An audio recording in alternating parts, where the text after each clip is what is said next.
Hello my dear friends, welcome to my channel. और आज हम डिस्कस करने वाले हैं ऑसिटिलोरिया एल्गी के बारे में। तो जो ऑसिटिलोरिया है ये आपके बीएससी फर्स्ट ईयर से बॉटनी के second semester algae lichens and bryophyte से लिया गया है। तो आज हम ऑसिटिलोरिया की एक डीप स्ट्रक्चर को देखेंगे। तो सबसे पहले हम ये जान लेते हैं कि ऑसिटिलोरिया आखिर में है क्या। तो ऑसिटिलोरिया की जो नेमिंग है ये मोस्टली ग्रीक वर्ड ऑसिलर से डिराइव की गई है, जिसका मीन्स होता है टू स्विम। तो जो ऑसिटिलोरिया होते हैं इनके पास कैपेसिटी होती है स्विम करने की। जैसे पेंडुलम आपने देखा होगा, जो पेंडुलम वॉच होते हैं उनका जो पेंडुलम होता है वो जिस तरह की मोशन करते हैं उस तरह की ही मोशन ऑसिटिलोरिया करते हैं। अभी मैं आपको डायग्राम भी शो करूंगी, आई मीन वीडियो भी शो करूंगी, आपको सही से समझ में आएगा। तो ये मोस्टली इनका जो डिवीजन है वो थैलोफाइटा होता है, मीन से थैलोफाइटा में रखे गए हैं। तो डियर, जैसा कि आप सभी जानते होंगे कि थैलोफाइटा में वो एल्गीज रखे गए हैं जो कि ट्रू स्टेम लीफ रूट में डिवाइड नहीं होते हैं। मीन्स कि इनके अंदर ट्रू लीफ और स्टेम्स एंड रूट शो नहीं होते। और इनकी क्लास है वो साइनोफाइसी होती है, यानी ये क्लास साइनोफाइसी में रखे गए हैं, जो कि पिगमेंटेशन के बेस पर रखे गए हैं। Mostly chlorophyll A and chlorophyll be present होता है, उसी के बेस पर ये साइनोफाइसी में रखे गए हैं। तो ये हल्का bluish and blue greenish colour देते हैं, तो उसी के बेस पर ये साइनोफाइसी में रखे गए। तो आज हम ऑसिटिलोरिया से रिलेटेड सभी थिंग्स को डिस्कस करेंगे, जैसे क्लासिफिकेशन, अकरेंस। क्लासिफिकेशन को हम सिस्टमेटिक पोजीशन भी कहते हैं। देन अकरेंस, ये कहाँ पर पाया जाता है, इनका हैबिट एंड हैबिटेट क्या होता है। फिर उसके बाद थैलस ऑर्गेनाइजेशन देखेंगे। देन सेल स्ट्रक्चर, यानी ऑसिटिलोरिया की सिंगल सेल की स्ट्रक्चर किस तरह से होती है। फिर ये मूवमेंट किस तरह से करते हैं, यानी मूवमेंट इन ऑसिटिलोरिया एंड रिप्रोडक्शन। तो चलिए हम सबसे पहले देखते हैं इसका क्लासिफिकेशन। तो डियर, क्लासिफिकेशन देखने से पहले, बाकी थिंग्स को डिस्कस करने से पहले मैं आपको ये बता दूं कि ये किस तरह से मूवमेंट करते हैं। तो उसके लिए मैं एक आपको वीडियो शो कर रही हूँ, आपको उसको ध्यान से देखना है। So dear, now you can see here is the movements of Ossituloria. So the filaments of Ossituloria show characteristics movement which are under as number first, oscillatory movement. It is jerky and pendulum like that you can see. Then gliding or creeping movement. The trichome moves forward and backwards along its long axis. Number 3, bending movement. The tip of the filament shows bending. The bending movement or the movement perhaps occurs due to the rhythmic waves of contraction and expansion or by the secretion of mucilage. That you can see the movement is well marked in Ossituloria splendida species. So here you can see all the movements of Ossituloria. So I hope it will be understanding for you. So अब हम चलते हैं और discuss करते हैं अपने classification and occurrence and all सभी things के बारे में। ओके तो चलिए अब हम डिस्कस करते हैं इसका क्लासिफिकेशन। तो अगर हम इसके क्लासिफिकेशन की बात करें तो ये फाइलम साइनोबैक्टीरिया से बिलोंग करते हैं। साइनोबैक्टीरिया मैंने अभी आपको बताया था कि ब्लू ग्रीन एल्गी जितने भी होते हैं वो सभी के सभी साइनोफाइसी क्लास में रखे गए हैं और इन्हें साइनोबैक्टीरिया कहते हैं। अब डिवीज़न की बात करें तो ये थैलोफाइटा में रखे गए हैं, मीन्स ये इनमें रूट्स एंड लीफ स्टेम वगैरह इनमें डिवाइड नहीं होती इनकी बॉडी। फिर क्लास की बात करें तो Cyanophyceae, then order Oscillatoriales and family Oscillatoriaceae और जीनस ऑसिलेटोरिया। ये सबसे पहले वॉचर एक्स गोमंट नाम के एक साइंटिस्ट थे जिन्होंने 1822 में बताया था इसका सिस्टमैटिक पोजीशन या क्लासिफिकेशन। तो सिस्टमैटिक पोजीशन क्लासिफिकेशन को ही कहते हैं। ओके तो अब हम डिस्कस करेंगे अकरेंस। अकरेंस का मतलब है कि ये कहाँ पर पाए जाते हैं। तो Oscillatoria mainly fresh water blue green algae होते हैं जिनकी अभी तक हमें 76 स्पीसीज नोन है। आपको बहुत सारी बुक्स में अलग अलग भी मिल जाएंगे, लेकिन मेनली इनके 17 स्पीसीज जो हैं वो नोन है। और स्पीसीज जो फ्रेश वाटर और पॉल्यूटेड वाटर जो पॉन्ड्स में होता है, पूल्स में होता है, ड्रेन्स में और स्ट्रीम्स में या डैम सॉइल्स वगैरह या रॉक्स में प्रेजेंट होता है, जो भी बोल सकते हैं गंदा पानी, वहाँ पर भी पाए जाते हैं। और ये ब्लूइश स्कम नाम का एक तरह से स्कम जो पॉन्ड का सरफेस होता है उसके ऊपर एक लेयर टाइप में बना लेते हैं। जैसे मान लीजिए ये पॉन्ड है और इसके ऊपर एक लेयर टाइप में ऐसे बना लेंगे, तो इस तरह से ये पूरा, इसे हम स्कम कहते हैं। तो स्कम बना लेंगे वाटर सरफेस के ऊपर या पॉन्ड के बॉटम पर। तो इसी तरह से ये शो करते हैं। मेनली कहाँ पर पाए जाते हैं? फ्रेश वाटर में या पॉल्यूटेड वाटर और पॉन्ड्स हो गया, पूल्स हो गया, ड्रेन्स में, स्ट्रीम्स में, और डैम सॉइल में भी या रॉक्स में भी प्रेजेंट होते हैं। ओके, जो कीचड़ वाले इलाके होते हैं वहाँ पर भी। So now we are going to discuss about thallus organization of Oscillatoria. तो अब हम डिस्कस करेंगे इसकी thallus organisation. I have wrong pronunciation, तो अब आप उस पर ध्यान नहीं देंगे।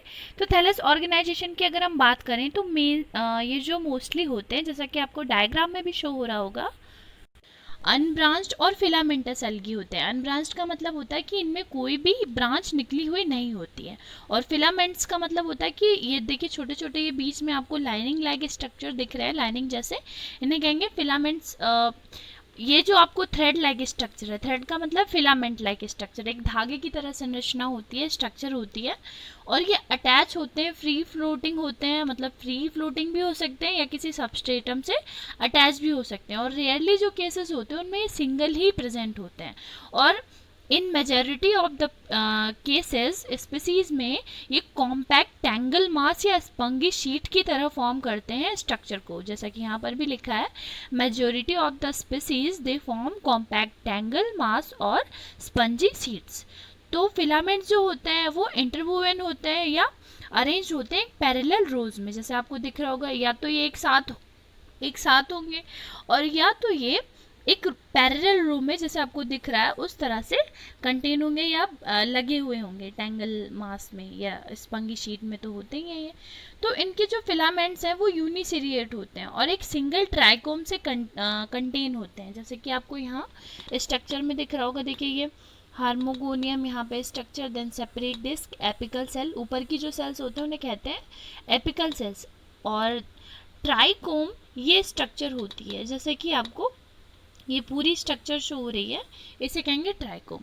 तो यूनिसेरिएट होते हैं, मतलब कि इनमें सिंगल सेल होते हैं, एंड ये ट्राइकोम में सिंगली डिवाइड होते हैं, कंटेन होते हैं। और ट्राइकोम जो है नेक्ड होते हैं और थिन पुअरली डेवलप एक तरह की सीथ होती है, जैसे आपको ये स्ट्रक्चर दिख रहा है, तो ये पुअरली डेवलप एक तरह की सीथ लाइक स्ट्रक्चर है। तो यूजुअली क्या होते हैं ये, they are usually smooth but sometime constricted at the cross walls. कभी कभी क्या होते हैं कि वैसे तो स्मूथ होते हैं, लेकिन जो क्रॉस वॉल्स, जैसे ये देखिए ये स्ट्रक्चर है, जैसे यहाँ से ये दूसरी वॉल से जुड़े हुए हैं, यहाँ से ये ऐसे ऐसे करके एक दूसरे से ट्राइकोम्स जुड़े हुए हैं।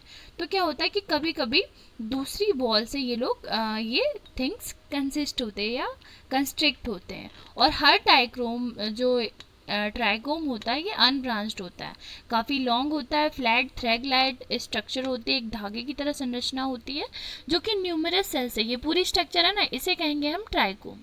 तो ये पूरे न्यूमरस सेल से बने हुए होते हैं, और एक तरह का लेंथ में देखिए ये स्ट्रक्चर ब्रॉडर है काफ़ी, और लेंथ में ज़्यादा होते हैं, लेंथ ज़्यादा होगी और जो ये ब्रॉडनेस है ये थोड़ी सी कम होगी, और ये हमेशा प्रोकैरियोटिक ऑर्गेनाइजेशन को शो करते हैं। प्रोकैरियोटिक ऑर्गेनाइजेशन का मीन्स है माय डियर फ्रेंड्स कि इनमें जो सेल्स हैं वो मोस्टली सिंगल ही प्रेजेंट होते हैं, मतलब उसमें अभी हम जब सेल स्ट्रक्चर पढ़ेंगे तब हमें समझ में आएगा कि वो डीएनए वगैरह और आरएनए एंड बाकी जो ऑर्गेनेल्स होते हैं सेल ऑर्गेनेल्स, वो काफ़ी लो डेवलप होते हैं या प्रोकैरियोटिक ऑर्गेनाइजेशन को शो करते हैं। ओके, तो चलिए डियर अब हम डिस्कस करते हैं सेल स्ट्रक्चर ऑफ ऑसिलेटोरिया। तो अगर हम सेल स्ट्रक्चर की बात करें ऑसिलेटोरिया की, तो ये काफ़ी सिंगल सेल होते हैं, प्रोकैरियोटिक होते हैं, जैसा कि अभी हमने देखा। तो सेल जो है मोस्टली मेड होते हैं, बने हुए होते हैं म्यूकोपेप्टाइड का। म्यूकोपेप्टाइड एक तरह का मान लीजिए जैसे हमारी बॉडी में काइटिन का होता है आउटर स्ट्रक्चर, सेम उसी तरह से एक म्यूकोपेप्टाइड नाम का एक तरह का म्यूकस होता है, सेक्रेशन जो कि होता है इनकी आउटर वॉल के थ्रू, तो उसी का ही बना हुआ होता है सेल वॉल, यानी बाहर की स्ट्रक्चर म्यूकोपेप्टाइड की बनी हुई होती है। तो अगर हम इसकी अल्ट्रा स्ट्रक्चर की बात करें तो मेनली जो स्ट्रक्चर है इनकी 2000 एंगस्ट्रॉम तक होती है, यानी जो एक्सटर्नल प्लाज्मा मेम्ब्रेन है वो 2000 एंगस्ट्रॉम में कंसिस्ट होती है, और आउटसाइड जो स्ट्रक्चरल लेयर है वो 160 एंगस्ट्रॉम तक थिक हो सकती है, और बाकी की जो लेयर हैं, जो थर्ड लेयर है वो 90 डिग्री एंगस्ट्रॉम तक काफ़ी रैप्ड होते हैं, और इनकी जो, जैसे ये आप देख सकते हैं, बाहर की स्ट्रक्चर जो है उसे हम कहेंगे mucilaginous sheath, then cell wall आएगी, फिर यहाँ पर प्लाज्मा मेम्ब्रेन आएगी, फिर ये beta granules, and cylindrical bodies, carboxysomes है, हाँ कार्बोक्सीसोम्स भी इनमें प्रेजेंट होते हैं, then ribosomes, then alpha granule, nucleoplasm और gas vacuoles and photosynthetic lamellae, developing septum and structured granule and local thickening, बहुत सारे थिंग्स होते हैं। तो आई होप आपको ये समझ में आ रहा होगा पूरा। तो अल्ट्रा स्ट्रक्चर मेनली 2000 एंगस्ट्रॉम तक होता है इनका, ये जो सेल वॉल है ये, और प्लाज्मा मेम्ब्रेन जो है आउटसाइड की जो स्ट्रक्चरल लेयर होती है वो 160 एंगस्ट्रॉम तक थिक होती है, और जो बाकी की 3 लेयर होते हैं हमें पता है, एक ऊपर होती है, मतलब एक एक्सोडर्म होती है, देन मीसोडर्म होती है, देन एंडोडर्म होती है। एक्सोडर्म हो गया वो 2000 angstrom, then mesoderm 160, then endoderm 90 degree angstrom से रैप्ड होता है। ओके, और इनकी जो स्ट्रक्चरल लेयर होती हैं उनमें एस सीरीज, यानी एस की तरह इस स्ट्रक्चर में इस तरह से होता है, जो कि 700 एंगस्ट्रॉम तक वाइड पोर्स प्रेजेंट होते हैं उनमें, और वो टर्मिनेट होते हैं 160 डिग्री एंगस्ट्रॉम की जो सेकेंड लेयर होती है वहाँ पर। और एक ऑर्डिनरी माइक्रोस्कोप से देखें जो प्रोटोप्लाज्म है वो एक तरह से बांट दिया जाता है, जो पेरिफेरल क्रोमोप्लाज्म होते हैं और सेंट्रल कलरलेस सेंट्रोप्लाज्म होते हैं, उनमें डिवाइड कर दिया जाता है, और सेंट्रल बॉडीज़ भी बोलते हैं हम, जो ये कलरलेस सेंट्रोप्लाज्म होते हैं उन्हें। तो सेंटर में जो बॉडीज़ प्रेजेंट होते हैं उनमें वहाँ पर ये डिस्टिंग्विश कर दिया जाता है। तो डियर, अगर हम इसकी अल्ट्रा स्ट्रक्चर की बात करें तो अल्ट्रा स्ट्रक्चर जो होता है सेल का, इसका वो शो करता है क्रोमोप्लाज्म जो इनमें होता है वो कंटेन्स होता है सिंथेटिक लैमेली में, जो कि इनके अंदर फूड प्रोसेसिंग का या फूड बनाने का काम करते हैं। देन सिंगल थाइलोकॉइड स्ट्रक्चर्स होते हैं जो कि पैरेलल, एक तरह से एक दूसरे की पैरेलल रन करते हैं, जैसे आपको ये स्ट्रक्चर शो हो रहे हैं, तो सेम इसी तरह से पैरेलल रन करते हैं वन टू अनदर। ओके, तो जो थाइलोकॉइड्स कंटेन होते हैं वो फोटोसिंथेटिक पिगमेंट उनमें पाया जाता है, कंटेन होते हैं, जिसमें मोस्टली क्लोरोफिल ए प्रेजेंट होता है और कैरेटीन्स प्रेजेंट होते हैं, ज़ैंथोफिल प्रेजेंट होता है जो कि रेड पिगमेंट को शो करता है, और फाइकोबिलिन्स प्रेजेंट होता है। फाइकोबिलिन्स में सी फाइकोसाइनिन एंड एलोफाइकोसाइनिन और सी फाइकोराइथ्रिन, तो ये प्रेजेंट होते हैं इनकी बॉडी में। तो डियर, जो फाइकोबिलिन्स होता है वो एक माइन्यूट वेसिकल्स में प्रेजेंट होता है, जिसे हम फाइकोविलिसोम्स कहते हैं। क्या कहते हैं? फाइकोविलिसोम्स। तो जो सेंट्रोप्लाज्म है वो रिप्रेजेंट करता है एक तरह के इंसिपिएंट न्यूक्लियस को, जिसे हम गोनोफोर कहते हैं, जो कि इनमें मोस्टली रिप्रोडक्शन वगैरह में हेल्प करते हैं। तो जो ये गोनोपोर होते हैं ये रिप्रेजेंट होते हैं डीएनए फिब्रिल्स के थ्रू, यानी इनके अंदर डीएनए फिब्रिल्स प्रेजेंट या फाइब्रिल्स प्रेजेंट होते हैं जो कि इसको रिप्रेजेंट करते हैं। और सेल्स जो होते हैं वो कंटेन्स होते हैं राइबोसोम्स के, बट माइटोकॉन्ड्रिया और प्लास्टिड्स जो इनमें कलर प्रोवाइड करने का वर्क करते हैं। Then ER means endoplasmic reticulum, then Golgi bodies, ये सभी के सभी एब्सेंट होते हैं। क्या ध्यान रखना है आपको कि सेल जो है इनमें मैनी बहुत टाइप के राइबोसोम्स प्रेजेंट होते हैं, but mitochondria, plastids and ER, endoplasmic reticulum, then Golgi bodies, ये सभी के सभी एब्सेंट होते हैं। तो डियर, अगर हम इनके रिजर्व फूड मटेरियल की बात करें तो जो साइनोफाइसी में रखे गए प्लांट्स हैं या एल्गीज हैं वो मोस्टली साइनोफाइसियन स्टार्च का प्रोडक्शन करते हैं। देन लिपिड ग्लोब्यूल्स भी प्रेजेंट करते हैं। ग्लोब्यूल्स का मतलब है कि छोटे छोटे ड्रॉप्स, इस तरह से ड्रॉप्स लाइक स्ट्रक्चर्स होते हैं जो कि फूड मटेरियल में इनकी बॉडी में स्टोर रहते हैं। और साइनोफाइसिन एक बहुत ही अच्छा फूड मटेरियल है, या mostly food material mostly founded food material है जो कि इनके अंदर पाया जाता है। तो जो प्रोटोप्लाज्म है वो कंटेन्स होता है 2 टाइप के ग्रेन्यूल्स से। कितने टाइप के? 2 टाइप के। एक होते हैं अल्फा ग्रेन्यूल्स एंड सेकंड होते हैं बीटा ग्रेन्यूल्स। ठीक है, यहाँ पे बीटा होगा।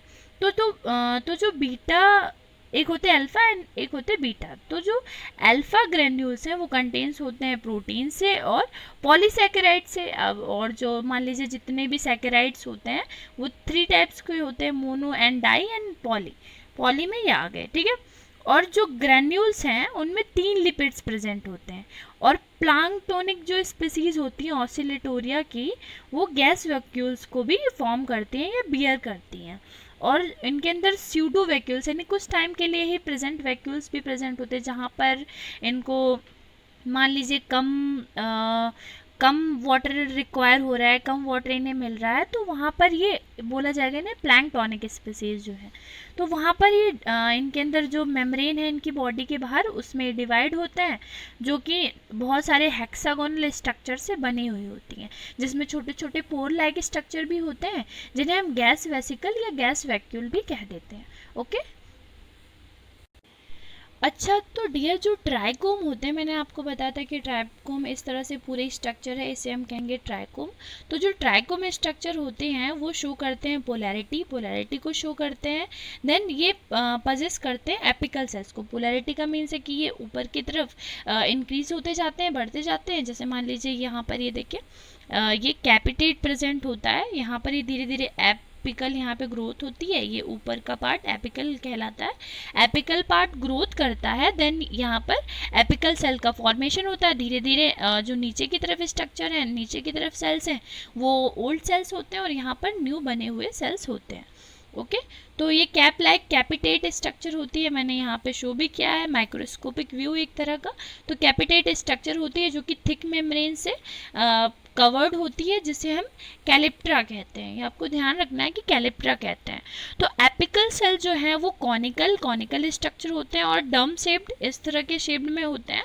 और एक्यूमिनेट होते हैं ओवल यानी फ्लैट, ओवल अंडे के आकार के स्ट्रक्चर। देन फ्लैटेंड होते हैं और कॉन्वेक्स और कॉइल्ड स्ट्रक्चर होती है, जैसा कि आपको 1 मिनट में शो करती हूँ। तो आई होप आपको अब सही से समझ में आ रहा होगा। तो देखिए, ये कॉन्वेक्स स्ट्रक्चर है, कॉइल्ड स्ट्रक्चर है और कैप की तरह, ये कैप सेल इसे हम बोलते हैं। तो ये शेप देता है एक तरह से कैप का। तो मोस्टली ये जो स्पीसीज आपको दिख रही है ये इससे आइडेंटिफाइड हो रही है। ओके, तो कैप लाइक स्ट्रक्चर यहाँ पे ग्रोथ करती है, ऊपर की तरफ ग्रोथ करते हैं, देन नीचे ओल्डर सेल्स होते हैं। सो डियर, अब हम डिस्कस करेंगे रिप्रोडक्शन इन ऑसिलेटोरिया। तो रिप्रोडक्शन इनमें मोस्टली असेक्सुअली होता है, जो कि बाय फ्रेगमेंटेशन का मीन्स है कि जब एक्सीडेंटल ब्रीकेज होगा किसी भी फिलामेंट का, due to the accidental breakage of the filament, biting of some insects या एनिमल्स उसको काट ले, एंड फिलामेंट्स जो है वो डिवाइड हो जाए स्मॉल पीसेस में। मान लीजिए ये कोई स्ट्रक्चर है, मैं दूसरा पेन ले लूँ।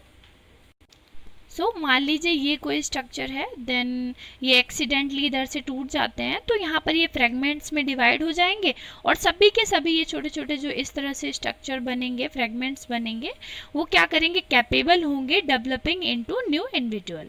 ओके, तो ये प्रोसेस होती है फ्रेगमेंटेशन।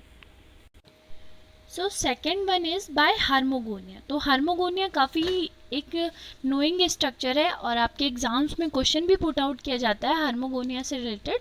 तो हार्मोगोनिया और हार्मोगोन्स जो हैं वो शॉर्ट सेगमेंट होते हैं ट्राइकोम में। मतलब ये जो शॉर्ट सेगमेंट आपको दिख रहे हैं इन्हें हम कहेंगे हार्मोगोनिया, जिनमें मान लीजिए 4-5 सेल्स कंसिस्ट हो गए तो ये हार्मोगोनिया का फॉर्मेशन कर लेंगे। तो ट्राइकोम जो है वो कुछ सेल्स को वेयर करेंगे, उन्हें कहेंगे हार्मोगोनिया। ये हो जाएंगे, मान लीजिए यहाँ से हमने यहाँ तक ये इस स्ट्रक्चर को हमने हार्मोगोनिया मान लिया। तो हार्मोगोन्स जो है वो फॉर्मेशन करेंगे सेपरेशन डिस्क का। जो ये डिस्क है ये म्यूसिलेजिनस होंगे, यानी इनमें म्यूकस सेक्रेशन होगा, पैड लाइक स्ट्रक्चर होगी और वाई कॉनकेव होंगे शेप में, मतलब इस तरह से स्ट्रक्चर में होंगे, कुछ इस तरह से मान लीजिए इस तरह से स्ट्रक्चर में होंगे। तो ये क्या है कि ये दी सेल्स जो है ये सभी के सभी सेल्स फॉर्म कर लेंगे। एक का मान लीजिए एक डेथ हुआ या 2 उससे ज़्यादा डेथ हुए फिलामेंट के, तो म्यूसिलेज जो है वो फिल्ड हो जाएगा मतलब दूसरे और भी एक तरह से म्यूसिलेजिनस मटेरियल से, जिसे हम नेक्रीडिया कहेंगे। मान लीजिए ये स्ट्रक्चर है, यहाँ पे ये था पूरा हार्मोगोनिया, देन यहाँ पे एक सेल डिस्ट्रॉय हो गया तो दूसरा जो सेल मतलब वहाँ पर आकर के फिल्ड अप हो जाएगा एक म्यूसिलेजिनस स्ट्रक्चर से या लिक्विड से। तो इसी प्रोसेस को हम कहेंगे हार्मोगोनिया। मतलब ये जो थिंग्स हैं या ये जो सेल्स हैं, शॉर्ट सेगमेंट्स हैं, इन्हें हम कहेंगे हार्मोगोन्स। ओके, जैसे आपको ये सेपरेशन डिस्क यहाँ पे दिख रहा है, तो सेपरेट होने के लिए यहाँ पे देखिए एक म्यूसिलेजिनस लिक्विड फिल हो जाएगा आकर के और ये सेपरेट हो जाएंगे। तो डियर मोस्टली होता क्या है कि जो हार्मोगोनिया है या हार्मोगोन्स हैं, ये मोस्टली शॉर्ट सेगमेंट होते हैं ट्राइकोम के, मैंने अभी बताया था, जो कि फ्यू सेल से कुछ सेल से कंसिस्ट होते हैं। तो हार्मोगोन्स जो हैं वो फॉर्म होते हैं जो सेपरेशन डिस्क, अभी मैंने आपको एक डायग्राम शो किया था कि सेपरेशन डिस्क प्रेजेंट होते हैं, वहाँ से वो अलग होते हैं और फॉर्मेट कर लेते हैं हार्मोगोन्स का। Pad like structure, biconcave structure होती है, बाइकॉनकेव होते हैं शेप में, और ये फॉर्म करते हैं एक तरह से, मान लीजिए किसी एक सेल की डेथ हुई या एक से ज़्यादा सेल की डेथ हो गई फिलामेंट में, तो ये क्या करेंगे, एक म्यूसिलेज स्ट्रक्चर या म्यूसिलेज लिक्विड का सेक्रेशन करेंगे, जिसे हम नेक्रीडिया कहेंगे। डबल टाइप है यहाँ पे, तो नेक्रीडिया कहेंगे, वहाँ पर आकर के वो फिल्ड अप हो जाएगा। तो यहाँ पे मैंने डायग्राम शो किया, आपको डायग्राम देखना है ध्यान से। तो हार्मोगोनिया जो है ये शॉर्ट पीस होते हैं ट्राइकोम के फिलामेंट में, और ये डिटैच होते हैं जो पेरेंट फिलामेंट है उनसे, यानी अलग हो जाते हैं। तो आपको ये दिख रहा होगा, पहले ये देखिए फिलामेंट लाइक स्ट्रक्चर है, देन ये धीरे छोटा सा अलग हो गया और ये बड़ा सा अलग हो गया, तो इसे हमने कहा हार्मोगोनिया, जो ये सेपरेट हुआ छोटा सा। ओके, तो आई होप आपको समझ में आया होगा। तो डियर मैंने स्टार्टिंग में मूवमेंट इन ऑसिलेटोरिया थोड़ा सा डिस्कस किया था, तो यहाँ पे मैं थोड़ा सा नोट्स भी शो कर देती हूँ ताकि आपके लिए हेल्पफुल रहे। तो मोस्टली हमें पता है कि जो ऑसिलेटोरिया है वो ऑसिलेट से बना हुआ है, जिसका मीन्स होता है स्विम करना, और ये जो एल्गी हैं ये पेक्यूलियर मूवमेंट को शो करते हैं ट्राइकोम के थ्रू। मतलब बहुत टाइप्स के होते हैं जो पेक्यूलियर या मूवमेंट के पेंडुलम की तरह मूवमेंट होता है, उसे हम ऑसिलेटोरी मूवमेंट कहते हैं, जो कि जर्की और पेंडुलम लाइक होता है। ओके, इसे हम कहेंगे ऑसिलेटोरी। जैसे आपको नेमिंग से ही समझ में आ रहा होगा कि ऑसिलेटोरिया है तो ऑसिलेटरी मूवमेंट होगा एक तरह से। और जो एपिकल रीजन पे ट्राइकोम की जो ट्राइकोम ये स्ट्रक्चर होगी फिलामेंट लाइक ये, तो इस स्ट्रक्चर की जो एपिकल रीजन पे यहाँ पे मूवमेंट होगा उसे ही हम कहेंगे ऑसिलेटोरी मूवमेंट। कुछ क्या होगा, कुछ मूवमेंट्स तो होते हैं ट्राइकोम्स के थ्रू जिनमें ऑसिलेटोरिया मूव करते हैं अलग अलग तरह से, तो चलिए उन्हें भी देख लें। जैसे कि ग्लाइडिंग और क्रीपिंग मूवमेंट होती है, जिसमें जो ट्राइकोम है वो फॉरवर्ड या बैकवर्ड आगे की तरफ और पीछे की तरफ एक्सिस के अलोंग ही बढ़ते हैं। ठीक है, मतलब एक तो हो गई ये स्ट्रक्चर इस तरह से पेंडुलम लाइक मूवमेंट, एक हो गई ऐसे सीधी सीधी मूवमेंट, ऐसे सीधी सीधी मूवमेंट, तो इसे हम कहेंगे ग्लाइडिंग और क्रीपिंग मूवमेंट। फिर होती है बेंडिंग मूवमेंट, जो टिप है ट्राइकोम का वो बेंडिंग को शो करता है ऑसिलेटोरिया का। ओके, तो बेंडिंग की तरह से मुड़ी हुई स्ट्रक्चर की तरह होगी, बेंड लाइक स्ट्रक्चर होगी, तो उस तरह की मूवमेंट को भी ये शो करते हैं। जैसे आप यहाँ पे देख सकते हैं, ये नंबर फर्स्ट ए वाले डायग्राम में शो किया गया है ऑसिलेटोरी मूवमेंट को, देन इसमें शो किया गया है ग्लाइडिंग मूवमेंट को। तो ये देखिए, और ये तो पता ही है आपको, रिप्रोडक्शन असेक्सुअल फ्रेगमेंटेशन एंड हार्मोगोनिया के थ्रू होता है। तो आई होप आपको समझ में आया होगा। तो माय डियर फ्रेंड्स, अगर आपको बीएससी फर्स्ट ईयर से रिलेटेड और भी टॉपिक्स चाहिए तो आप उसके लिए लिंक को चेक कर सकते हैं। मैंने लिंक वो डिस्क्रिप्शन बॉक्स में दे दिए हैं, आपको सभी के सभी लिंक्स वहाँ से प्रोवाइड हो जाएंगे और सभी के सभी प्लेलिस्ट वहाँ से मिल जाएंगे। मैंने काफ़ी आपके सिलेबस से रिलेटेड वीडियोस अपलोड किए हैं। तो हम मिलेंगे अपने नेक्स्ट वीडियो में एक अच्छे से प्यारे से बहुत ही ज़्यादा इम्पोर्टेंट से टॉपिक के साथ। तब तक के लिए आप अपना ध्यान रखिए। Bye bye, take care.